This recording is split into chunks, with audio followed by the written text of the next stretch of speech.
welcome back to Healthy Runback, here to be your weekly intake of North American Developmental League of Legends. We've made it through the first week of the NACL. A lot of stuff has happened since the last time we recorded. Conviction has gone 2-0. Old Miss slash Supernova is down 0-2, and most importantly, it was our good friend Hawk's birthday. 24 years old. True. Happy birthday, Hawk. My name is Graves, joined alongside Hawk here for this episode. How are you doing today? I'm doing all right. Yeah, I got NACL for my birthday, and it was a great gift, honestly. NACL was fun to watch this week. And then the day after my birthday, I joined my first ever Slack channel. So, It's a rite of passage. Congratulations. yeah, I'm like, damn, I'm getting up there. No, it was a good week. It was a good weekend too. I got to watch a little bit of CLOL, and it looked like we had some good games, a couple game fives that Yanni continues to be a game five merchant of. And even though I believe we only had one series of NACL, one 3-game series of NACL, I'm not off base, right? It's just Luminosity and Airport, That sounds right. I think the rest of them were 2-0s, just all yeah. 2-0s. It felt like a strong start, and there's definitely a lot to talk about. Yeah, I mean, even though the games didn't go all the way to 3, I felt like there were some close games played between teams, especially the teams that were kind of in our middle of the pack. They were battling it out all week, and that's going to happen week after week as we go throughout the season. So a lot to discuss. As obviously we had our pre-expectations coming in, and those are going to change after every single matchup that is played throughout the NACL season. But before we go any further, make sure to like and subscribe on the video. Support all of our socials channels, and subscribe to the Patreon as well. We are continuing to put out content over on that front, and keep an eye out for some other new cool stuff that should be in the works over the coming weeks and months. We've been secretly cooking on the side, and we're hoping that there's some new ideas and new stuff that is going to be ready for y'all shortly. Yeah, absolutely. Check us out at Salty Runback NA. Also, join the Discord. I feel like of all of the places to go, that's actually probably like the fastest place to get notified about Salty Runback and just kind of talk to people that both also like Salty Runback, but also just NA Dev. So join the Discord. It's fun. Sorry, if I seem really tired, by the way, it is fully 9 in the morning and I got off work. I got off work about 7 hours ago. So it's a little sleepy time, but it's fine. The way our schedule's lined up this week, this is literally the only time we could have recorded to get something out. And so, shout out to Hawk for being a trooper today and waking up early. I know, especially Graves after was recorded at like 3 a.m. Eastern. Now we're recording a little early in the morning. I know. And in Pacific time. and I'm not gonna lie, I kind of prefer my situation. I prefer staying up late maybe sometimes. So I mean, that's just the gamer in us. So let's get into the headlines though. As we'll start off with the NACL, because we had those first opening 6 series of the week, and we had our power rankings / player ratings come out the day of the season that started. Thank you so much for the support on that episode as well. It did very good. But I think it went pretty well, because there were some controversial takes in there, especially after the results of the games that happened this past week. After all 6 series have concluded, Hawk, and we enter week 2, which player is in the most desperate need of a hot fix to their player rating? It's a tough question, because there's quite a few that, at least based on week 1 performance, were off base, right? But it could just be like they had a hot week. Some people I want to shout out that immediately struck me as through their games, I was like, oh fuck. Were basically everybody on CCG, specifically Dardoch and Breezy, I think looked a little underrated. Aljun also had the best week 1 out of all the rookie mids. I think the big question with the rookie mids is going to be continued performance split over split. There's actually a headline that we just talked about having for this week was who had the best week 1 of the rookie mids. And it was maybe we'll just save that one until we have a bit more data on all 4 of those players. Aljun had a great week, but I'm looking at Dardoch and Breezy as we kind of rated them a little bit lower because we have either not seen them at most recent split, or what we saw from them was kind of unimpressive. But we know the ceiling that they can hit, and they looked real damn good in their first match. Also, this is probably the really obvious one, but Hoarder over on Conviction, the 83 overall, already looking a bit funny as he had a monster week 1. Yeah, Hoarder was great. I want to give I mean, all of Conviction played really well as well. But Hoarder being like one of the lower rated players on that team. Obviously just because we haven't seen too much of him, but we're seeing as we see more and more of him, the ratings got to keep climbing up. So definitely agree with you on that. The other player on conviction that I shouted is actually Aaron. Just the way that we lined up all of the ratings, or Chrome, I guess his name is now. That could, well, by the way, let's interject with this really quick, because we did have a suggestion for a Patreon headline from Cooley that was, how do you feel about Aaron's Right. name change to Chrome? So we'll do a real quick 2-minute Patreon headline right here, because Real quick. yeah, I like, Aaron, is this real, man? I just have to ask you that. It's a That's new my era for the reaction. boy. I Like, don't know. I remember it he was like feels contemplating unserious. playing the split at all, or whether if he made it into the NACL, was he going to be like was he going to switch out after, or whatever. But it seems like he's pretty down with this, and so I guess I respect the name change. I'm very curious to hear like the reasoning behind it, because I have no idea, but yeah, that's kind of my take on it. Yeah, I'd be curious to hear the reasoning too. It just, again, it feels unserious. Oh god, I told you I'd be tired. Okay. It feels unserious for some reason, especially with all like the Chrome copy pastas that are already there. I don't love it. It just feels like really like I don't know. It feels goofy. But I mean, look, the most important thing is if Chrome likes Chrome, uh then we'll go with it. But well, I'd be curious to hear the thoughts from the man himself as well. I think we need just like a full explanation of the name change, and then that's when I'll have like my full take on it. But right now, it's all right. It's whatever. And you know what? He's playing pretty good It's as we just go Aaron. back to like Aaron's a really iconic name. I've got to be honest. That's that why, is like, true. anytime, like, because this is not the first time I feel like he's contemplated name changing. I'm like, come on, man. Like, Aaron's good. It's a classic, yeah. Yeah, And he had like two 10-kill game, or he had a 9-kill game on Jin, but his he had some Jin good looked games. Yeah, excellently in both series that Conviction played. The way that the ratings lined up, like he just ended up being 8th, even though he was an 86 overall. But I feel like he definitely deserves to at least be in that pack of like the middle to top tier 80 carries as well. And I think also something that we realized and learned is that there probably isn't that much of a divide at all between the 80 carries all down the road. Like I know we had like our stack of 4 at 93, and then like we kind of leveled down from there, but they all seem to like look pretty solid throughout the week. yeah. Obviously, Shogo kind of being the one exception, right? We'll get into that kind of in headline 2, or headline 3. I didn't really feel that this week was necessarily on him, but yeah, I mean, like, it's only 7 points, right, that separated Aaron from the rest of those guys. I will say, I actually somewhat still stand by that. Like, I think Aaron played better than an 86, but like, I don't know if I'd like I thought a guy like Mobility had even maybe more of a heater than I felt like Aaron did, at least by my eye test. So like, I still somewhat stand by putting Aaron at like maybe a 90 or something, like a little bit below the pack, but also still like right up there. Like, he can obviously play with the big boys. Like, in my opinion, a gap of less than 10 points is like you're on, at least in some sense, the same tier, right? And so I somewhat stand by that. But yeah, I mean, definitely had a good weekend. Other players that maybe could have gotten a little bump here or there. I want to give a shout out to Bio on Pulstar, who had a great early game at least against Dark Zero Dragonsteel in the first game. Didn't obviously work out well after that, but that's like the Bio that we saw in the OQs, and that's one of those like good moments that we are excited to see from a player like that. Phi Mini as well on Apex Mission Impossible, even though their series ended up being a loss to Conviction. I thought he had himself a couple of solid moments here or there.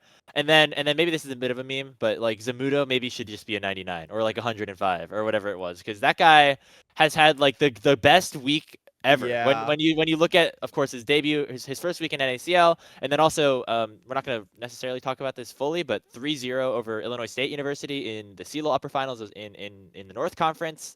That guy, maybe there should have been 299s on Dark Zero this year.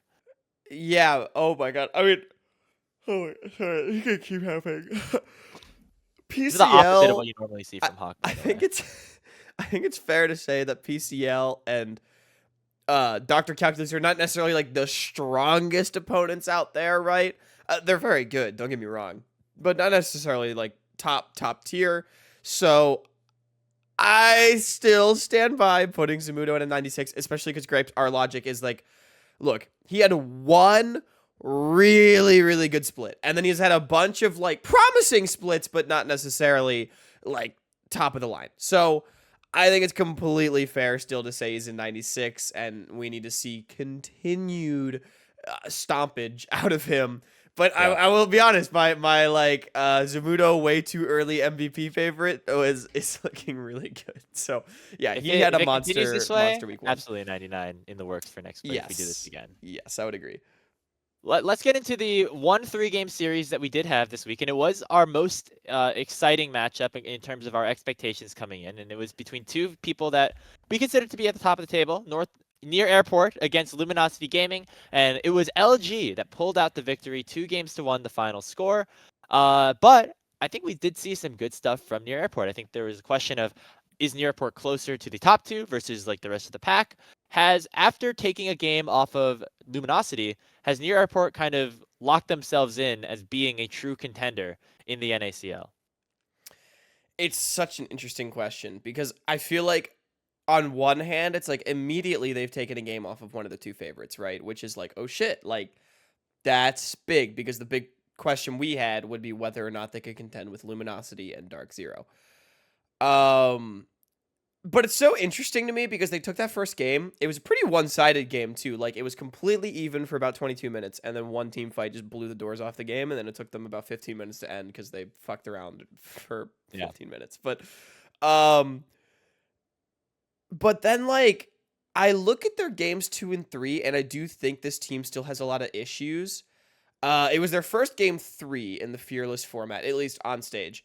And that was a huge problem. I was able to basically predict their draft, and it did not play very well. And like, granted, I think Luminosity really cooked, but I do think they have champ pool problems. I do think, I can identify individual issues with some of the players on the team. TF Blade gets picked a lot inside sometimes. Some of it, is able to get the team an objective. Some of it's not. And then, double lift like over contest mid waves a lot. Also, in general, I feel like the team, they are really good at being reactive, but struggle a little bit, in my opinion, with proactivity, which is funny because I feel like that was true on the old like double lift Team That's like Liquid that's the teams. NA old guard style, right? Right. That's how we lost at Worlds every year. Exactly. Like, they're so good. I was always really impressed with, like, as soon as a play would happen somewhere, they'd, like, immediately react and, like, get on the Baron or whatever. But then, like, when they didn't have that immediate cross map available, or, like, the ball was in their court to, like, snowball the game, I'm like, what the fuck are they doing? You know what I mean? Yeah, I don't know, just, like, some things here and there. Like the draft was definitely a big one that a lot of people, like, in Twitch chat and stuff were talking about. I don't know. This team's got like some issues. And so I think it's hard for me to say they're a contender, even though they took a game off of Luminosity. But what remains clear to me is that they have the talent to be a contender. Does that make sense? Yeah, definitely. And I think Like, that first game absolutely I think showed it. DZ will scale harder, or Luminosity. Yeah. I mean, is that I don't know if I fully agree with that, because if Near Airport like want to fully solve, as soon as they solve a couple of these issues and these problems that you're talking about, I think like they have a lot more room to potentially grow, right? What if they can expand their champion pools out a little bit, if they can try to decide to go for fights a little bit more. I know that Spica, I think overall had like a really good series. I feel like he was like Yeah, he was the one fine. player that outperformed Him and Bio. Bio also had a great series. Bio had a great series. I won't take Bio slander here. But yeah, I mean, okay, how much of the win that they had are you gonna credit to Nefiri? Because that champion has been so OP across all the major regions that they had. Spica locked it in that I game. actually did not feel like it was some crazy Nefiri game, to be completely honest with you. Like, I mean, it was good. It was stupid, and Spica was on it, of course, but Yeah. I didn't feel like it was some Nefiri game. What I will say, and the reason why I say like maybe Dark Zero and Luminosity will scale harder, is we just saw for Luminosity in particular, their one loss was their first stage game of 2025. So even though we expect Near Airport to potentially scale really hard, depending on how well their scrims go and stuff like that, because we know how good these players can be, I also look at like Luminosity. I felt like they got better over the course of the series, and I would expect them to continue getting better. I mean, we heard the interview from Zazel. Great interview, by the way. Shout out Zazel. That was so funny. Yeah, Oh my like God. shout out Zazel for a great interview. I think I trust these guys to continue to improve in an environment where they're actually enabled to do so. The Game 3 draft, I think, is where we It was specifically really fun. saw. That's specifically where we saw the difference between these two teams, at least right now, is that like LG, they've been playing comp for a long time, and they also are willing to throw down either like the Tristana bot lane if you want to be like super tame, and then after that it's the Warwick top, the Cho'Gath mid, the Taric supported. It all really melded well, and Tactical was able to pop the hell off on that in that final game. Goomba stomping over the entirety of Near Airport in that last team fight. So What was I fake out of the fucking Warwick? He ulted double if that a bullet yeah, time. That was sick too. Yeah. there's a lot of really good moments. I think that the last thing I want to say is that I don't think that right now they are in that same tier. I think honestly, if anything, this kind of just confirmed our expectations where they're somewhere in the middle. They're not in that bottom pack, but they're also not at the top pack. They're like right in between, seemingly, at least from what we've seen so far. Um, but I'm glad that they're able to be competitive against these top teams because that's good for the region overall, right? If your most Yeah, popular I team agree. is at least in the running for a championship as we get towards the end of the season. We saw a team like Ruddy Sack in the NLC like completely bomb out before even the EU Masters began, and that wasn't fun for anybody seemingly. So I I'm glad think that this is where we are at with Near Airport. I agree. I think similarly, it would have been worse for the region too if they were immediately the best, right? So I agree. I'm really glad that they're like looking like they do, where they have some issues, but they're a really good team, and I think, can expect them to at least again be in that conversation down the stretch, even if it probably confirms our bias that they might have been 3. They play, I think, CCG this weekend or this week upcoming, which is a game that a team that they've scrimmed a lot against. So looks like the scrim results have gone well for them so far. So if any expectations are had about that, they should likely pick up their first win here in week 2. Let's move on to a team that did not do as well this week, and that is Supernova / Old Miss. This roster, unfortunately, both underperformed in the NACL and in CLOL compared to what I think their and our expectations were. 2 losses, of course, in the Challengers League, and then following that up with a 3-2 heartbreaker against Fisher College in the NECC upper bracket finals, I should say. The good thing about that is that Ole Miss, in the NECC's sake, still have a chance to win the conference. They just beat Winthrop this upcoming week and then beat Fisher again. The path is still right in front of them. However, after 3 series losses in a row from a squad that we thought pretty highly of, is it time to hit the panic button on Ole Miss? It's an interesting question. Look, I know Supernova, Ole Miss, they got some haters and all that. They were eating good this week. Look, Supernova looked fucking terrible.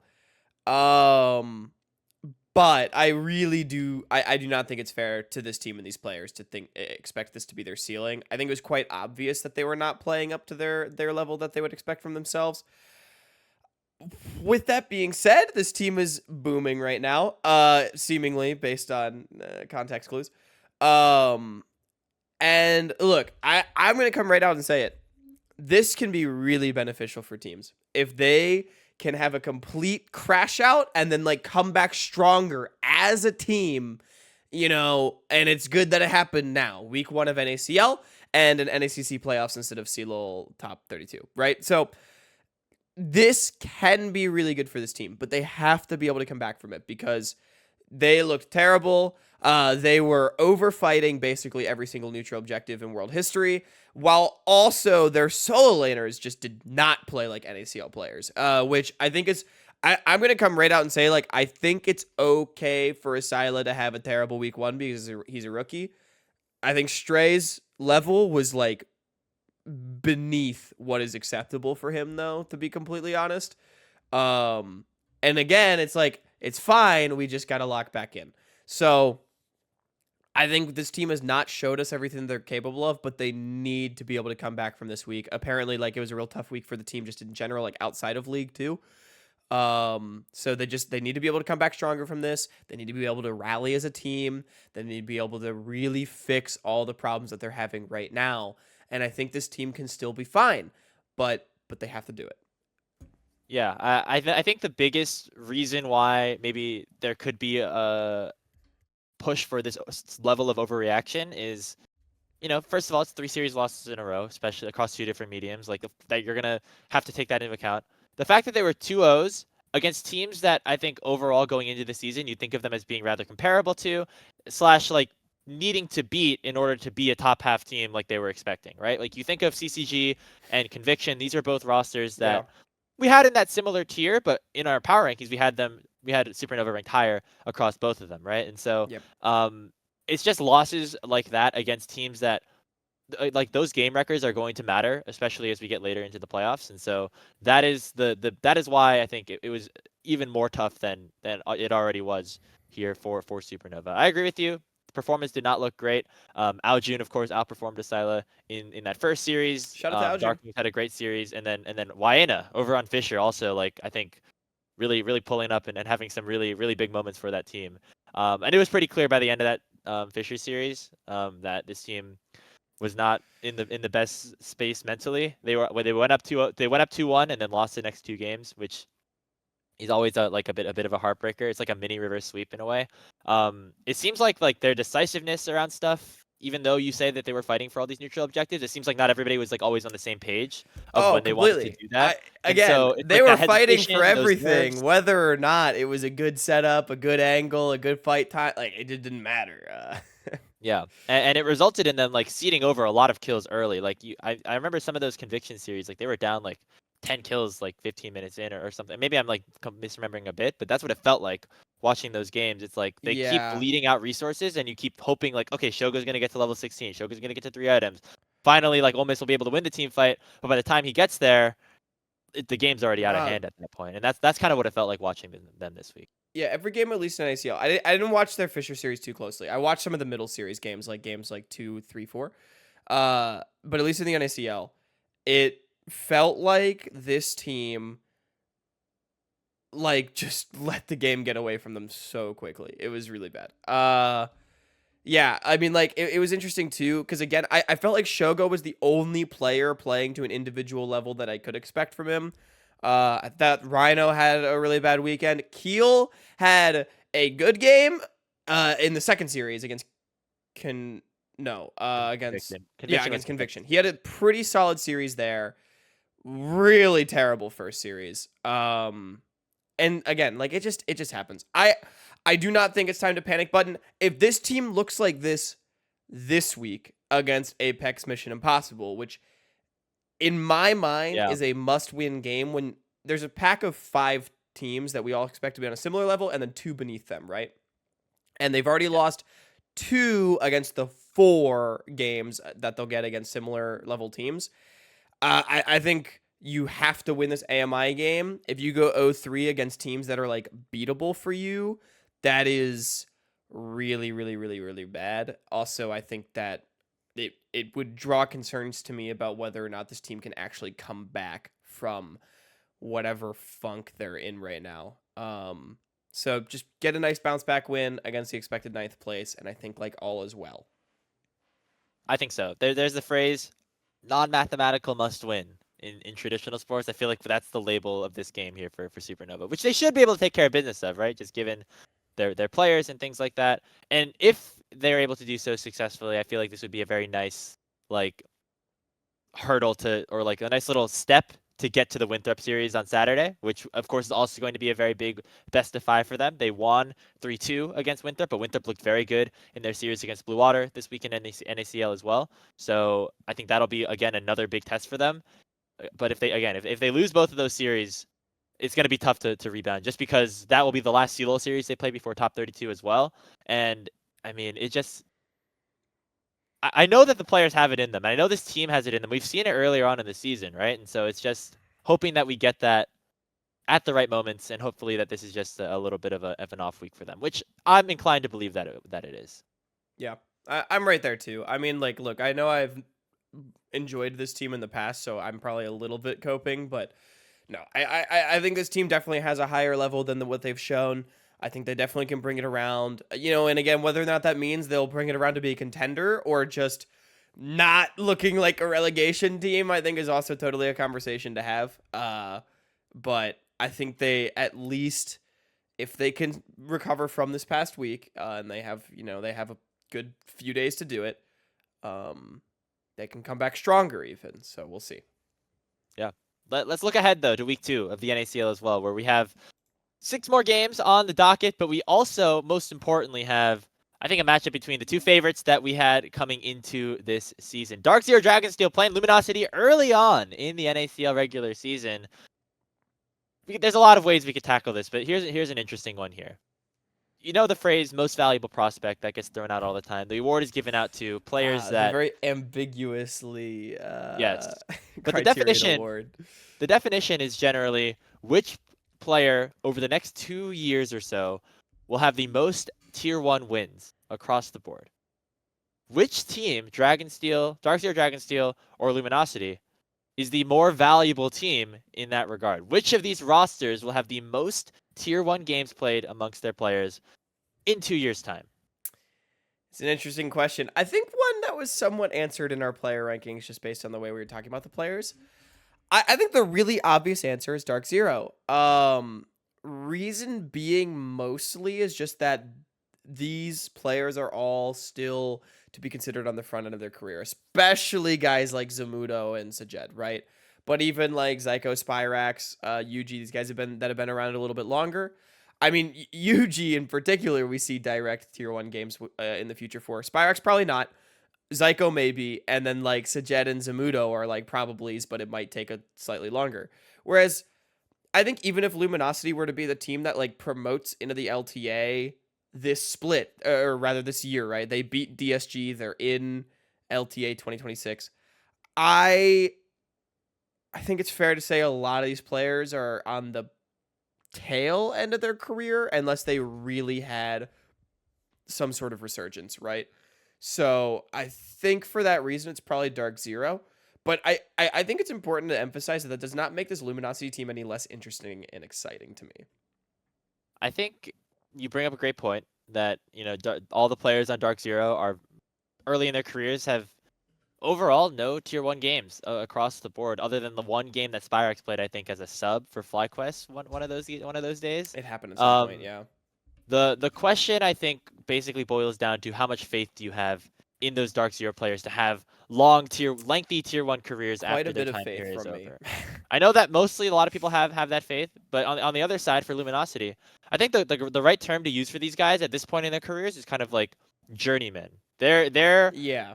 established players who people know can perform at that tier 1 level if you need them for a split, right? Like they're not going to be your future, of your franchise or anything at this point, but they have proven time and time again over the last few years that if you put them on a team, they'll be an okay player in the LTA. The exception, I guess, being Tomio on this roster. He's never really gotten a fair shake of things. I'd still love to see what he has moving forward, especially if he's a good split here in the NACL. But I think that's what it boils down to for guys like Fake God, Insanity, Tactical, and Zazel. I think I'm more towards the Dark Zero hype train as well. I know that we are like the developmental podcast, and so we are going to have biased opinions about our players that we've been watching. We like our Dark Zero guys, yeah. But the two players that you mentioned, Zamudo and Sajed, I think are going to make or break this list, because I think we all expect UG to be in tier 1 at some point. We all expect some of the Luminosity guys to be back probably in the LTA, whether it's together or separately. And then the question is like, what do those guys have? How much further can they go? And will a tier 1 team take a chance on them? Because that hasn't always happened in the tier 1 space. We've had instances of players that have proven to be LCS caliber in the past and just never get that opportunity and never get that fair shake. Yeah. I think to throw something over towards the Luminosity side as well, you mentioned Tomio. I do think Insanity as well, like more than deserving of more games at the tier 1 level. I think Fake God's time has probably sunset itself at this point. Bottom lane kind of jury's still out. I agree with you in the sense of like if you need them, they're there. But I don't know if I'd like re-promote Tactical and Zazel necessarily if I was trying to spice up my roster. But I think Insanity and Tomio are definitely guys I would like to see continue getting a shot. Graves, that's maybe which team is more valuable in the MV prospect terms, but who wins? It's so tough. I mean, looking at the way the week 1 schedule worked out, Luminosity obviously are going to look a little bit weaker because they played against, in our opinion, the best team that's not Luminosity or Dark Zero Dragonsteel. Yep. Meanwhile, Dark Zero and Dragonsteel played against like the worst team in the league, and they obviously like 2-0 stomped them, right? So based off of that momentum sake, like I want to say Dark Zero Dragonsteel, and I think I will still right now. We had this team power ranked first. I think the top lane is going to decide how this goes. If Fake God's able to lock down Zamudo and neutralize him, which is something that he's been able to do to other top laners in the past when you go through his time in tier 2, regardless of his tier 1 performance historically, he's always a great tier 2 top laner. And so that is, I think, where this matchup can make or break between these two teams. That's where Luminosity can get the edge. Yeah, this is arguably going to be the biggest test of Zamudo's career, I guess, aside from Surdy last split on FlyQuest. So I agree with you. I think I basically agree with you across the board. I favor Dark Zero. This team feels unstoppable right now. They have not lost a game in a long time. And it feels like on an individual level, their players are playing out of their minds. We already talked about Zamudo. I think UG still looks far above the competition right now. Funnily enough, I've not been like crazy impressed by their bottom lane recently. It feels like they've been a little flippy. But the top side of the map is just playing out of their minds. And we know how good Zyko and Sajed can be like when the chips are down. And to be honest with you, it feels like the last couple weeks, like you might look at the Pulse game and be like, oh, Dark Zero, they fell behind. It feels like they've been limit testing a little bit, Yeah, against some of 100%. like the weaker teams, which maybe is giving them too much credit. But I think if they're able to lock in against Luminosity, I do have them favored. But like this is a huge test for them. I definitely expect this to be a great series. I mean, this is absolute like must-watch League of Legends. This is the best test that Dark Zero has had, like this roster of 5 has had like in so long. They've been just Yeah. slogging through all these lower bracket, these lower tier Swiss stages of CLOL and things like that, and then they finally get, I think, a game against a team that they're going to be very excited to face off against. So I'm excited to watch them I mean, hopefully a state where they're like fully locked in. dare I say, this team on paper is even stronger than any team they had to play in the NACL last split. On paper. Yeah, you could maybe give a shout towards FlyQuest or something like that, especially in the spring. But That's true. But FlyQuest in the since summer summer wasn't split, that good. But yeah. yeah. No, but you're right. I'm very excited. There's some other good games for the NACL. Maybe we'll preview that in our midweek episode or something. We haven't really figured that out yet, but that's the big game. The best that we're games are the gonna- ones on Wednesday. I think I actually just lied, but I'm on NACL that day, so you guys should watch. No bias at all. Yeah, make sure to support on the broadcast. Let's wrap things up with some CLOL talk here as we finish up the show. And speaking of college sports, the March Madness Final Four has just been finalized with the Elite Eight concluding last night. And for the first time since 2008, and for the second time ever since the bracket expanded to 64 teams, the Final Four teams in the college basketball tournament will all be 1 seeds. That is, the top 4 teams are going to be the top seeded going in, are going to be the top 4 teams in the last semifinal and final. Now, this is bad news for anybody who's a big fan of their brackets, of making big upsets and things like that. But big fan, a big win for people who just pick the favorites all the time. And I wanted to use this to go over to CLOL a little bit because it's definitely more of a top-heavy league than we have in college basketball. However, last season we did not have all number 1 seeds qualify into the top 4 of the bracket. Most notably, Northwood did qualify in as a top 4. I would say based off of a couple of upsets. Back in 2022, Converse did the same thing, but in 2021 and 2023, which were the last 4 years that we've had this big 32-team bracket format, those 2 years, all of the number 1 seeds ended up in top 4. Is there a better chance that this happens or not this season? Oh, it's so interesting. Dude, college basketball is making me sad. My bracket is very busted, although Houston is still alive, who I picked to win. That's half the thing, is that if you just pick the winner, you'll win a lot of the time. So yeah, I saw that's some a lot. tweet, and I completely believe it. I don't know if it's true. That if you picked chalk, like for your bracket, just pure favorites, your bracket would be in like the 99th percentile, which is so fucked up, dude. March Madness has been really boring this year. There's not been much madness. I'm hoping for madness in CLOL, because you're right. Like typically we don't see as much madness in CLOL as we do like in college basketball. Like usually we look at like the one team Cinderella runs like Northwood, but there's not as many like upsets here and there that kind of keep things spicy per se. I will say, Grapes, in regards to the question itself, what are the odds that a non-1 seed makes it as opposed to just all chalk?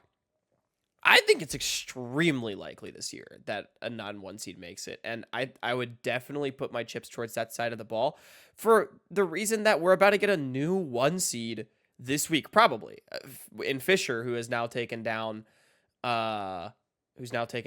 Old Miss, right? And so they're probably going to jump up to 3. So I think like that fact alone, the fact that we're getting a new top 4 team in week 11 of the season is crazy. And then I also look at like aside from whoever's in 5th there, you've got ISU still knocking around, you've got Western and St. Clair, even like a UCI.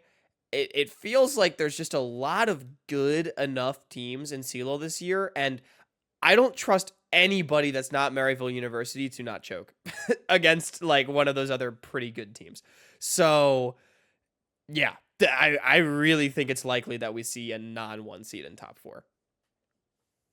So you'd say a greater than 50% chance, which I guess is like the crux of the argument. Definitely greater than 50%. Yeah.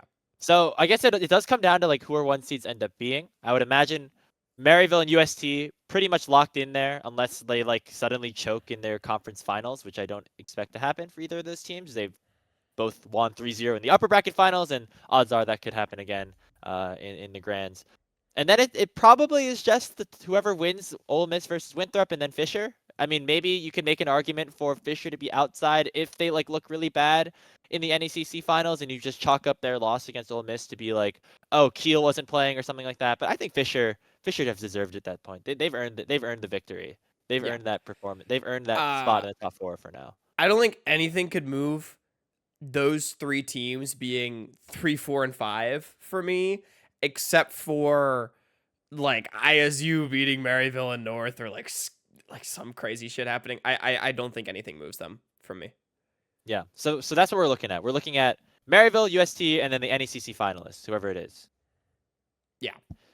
Who do we think could make it out into the top 4? Like, obviously, a team could make a run. We've seen that in years past, even if we haven't expected it necessarily.